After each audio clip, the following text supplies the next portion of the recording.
Olá, irmãos, aqui é o Ronaldo Costa para o canal Vida no Espírito Santo e o nosso assunto de hoje é a imagem e semelhança Deus os criou. Manda, Senhor, teu Espírito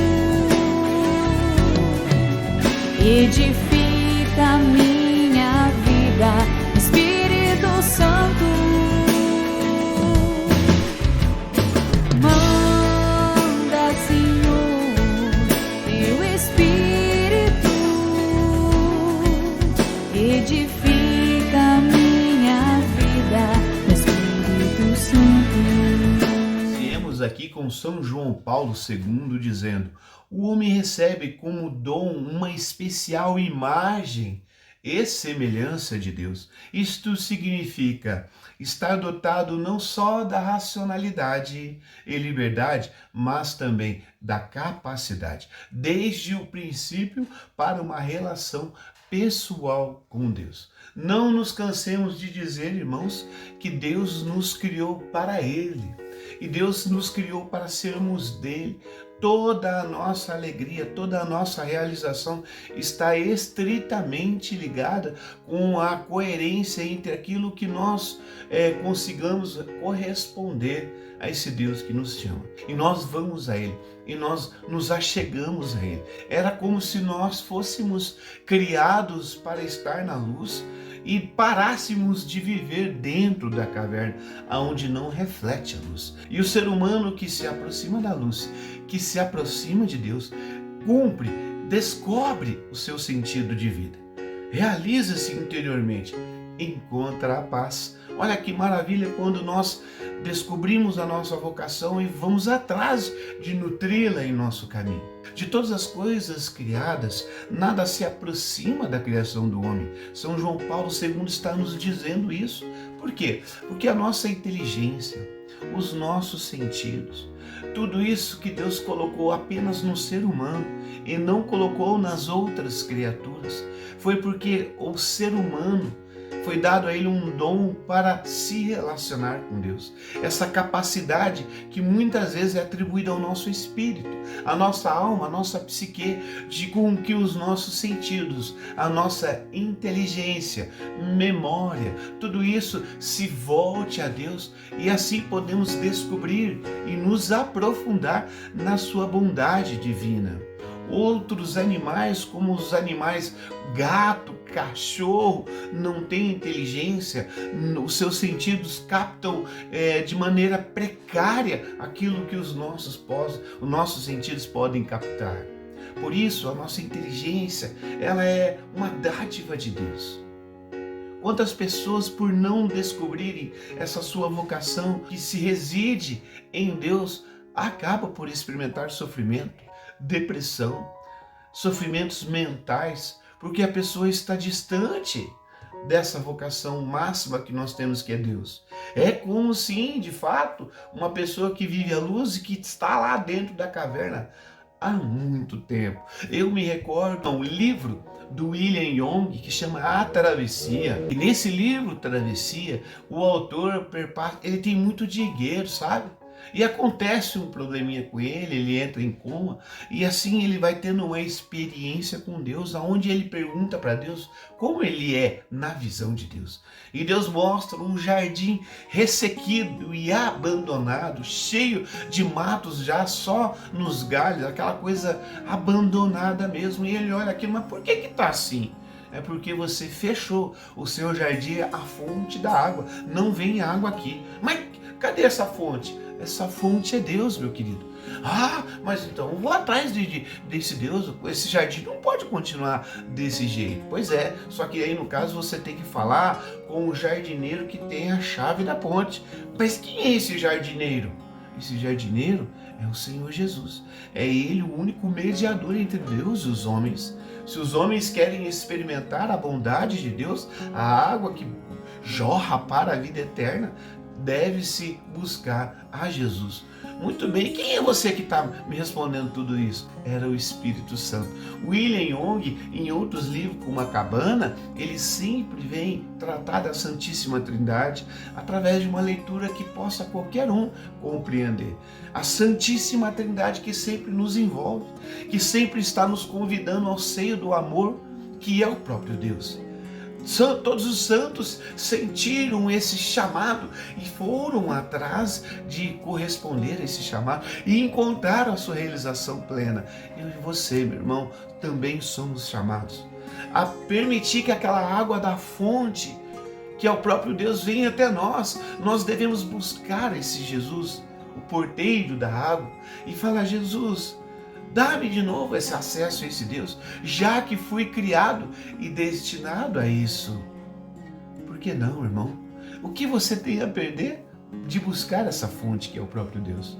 Por isso convido você a cada vez mais buscar esse canal Vida no Espírito Santo, vendo os demais vídeos que está aqui, porque o Espírito Santo nos guia para a verdade, nos guia para esse Deus que nos ama e quer morar em nós, não é?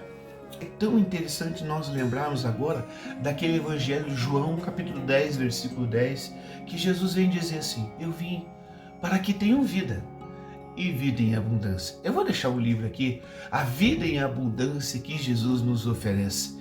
Dê uma olhada nesse vídeo para você perceber a gratuidade com que Jesus te ama. Eis o mistério da salvação de Cristo. E toda essa graça é destinada ao homem, que é o único na criação com toda essa capacidade, essa racionalidade e liberdade para conhecer a Deus. É isso que nós falamos quando citamos São João Paulo II no início do vídeo, que o ser humano, ele tem racionalidade, ele pensa, ele tem razão, ele guiado pelo Espírito Santo, ele encontra a verdade e essa verdade o sacia. O ser humano, ele tem a capacidade sobrenatural que vem a nós, irmãos, pelo batismo. Pelo batismo veio a virtude da fé. Nós podemos conversar com Deus porque Jesus nos dá essa fé. Jesus é o autor da nossa fé. Podemos agora ter esperança de que entraremos nesse céu, e não é uma esperança de alguém que ouviu um relato sobre o céu, não, é uma virtude sobrenatural, é algo que o coração experimenta e tem como verdade. Também temos a capacidade sobrenatural de amar. Enfim, irmãos, essa imagem e semelhança que Deus nos criou, ela vai de fato acontecendo à medida com que o Espírito Santo habita poderosamente em nós. Obviamente, aqui estamos querendo que você leve a sério isso. Quando você quer que o Espírito Santo habite, você precisa tirar do seu interior todos os pecados que impedem a habitação do Espírito Santo ocorrer de fato na sua vida. Devido a isso, Santa Catarina de Sena também vem nos lembrar assim: criar o homem à minha imagem e semelhança, para que alcançasse a vida eterna, participasse do meu ser, experimentasse a minha suma e extrema e doce bondade.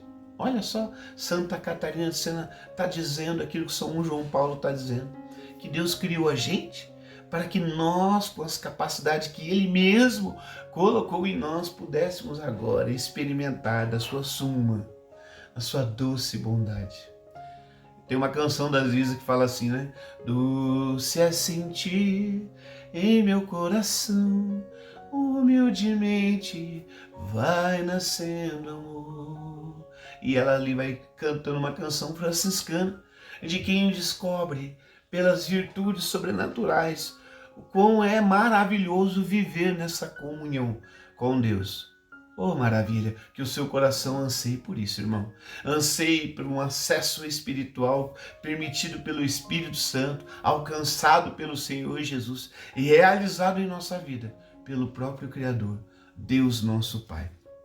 Roguemos ao Espírito Santo que nos conceda viver esse chamado único ao homem, ser e conhecer a Deus. Não é para os animais, nem para as plantas, nem para tudo aquilo que existe no mundo, é para o homem. O homem é o único capaz de ser de Deus e conhecer a Deus. Vamos finalizar com São João Paulo II dizendo assim: com este pano do fundo da imagem e semelhança, o dom do Espírito Santo significa chamamento à amizade, na qual as profundezas de Deus são abertas, de algum modo, à participação por parte do homem. Amém, irmãos? Gostaria de finalizar diferente hoje. Ao invés de finalizarmos com uma oração, finalizamos com aquele pedido que a canção nos sugere. Quero mergulhar nas profundezas do Espírito de Deus e descobrir suas riquezas em meu coração. Obrigado, Senhor, por esse momento aqui no canal Vida no Espírito Santo. Vinde, Espírito Santo, poderosamente em nossas vidas, nos capacite a conhecer a Deus, nos ensine a amar como Deus e nos ensine, mesmo diante do sofrimento, a esperar pelo nosso Deus. Amém. Em nome do Pai, do Filho e do Espírito Santo. Amém. Até a próxima, irmão.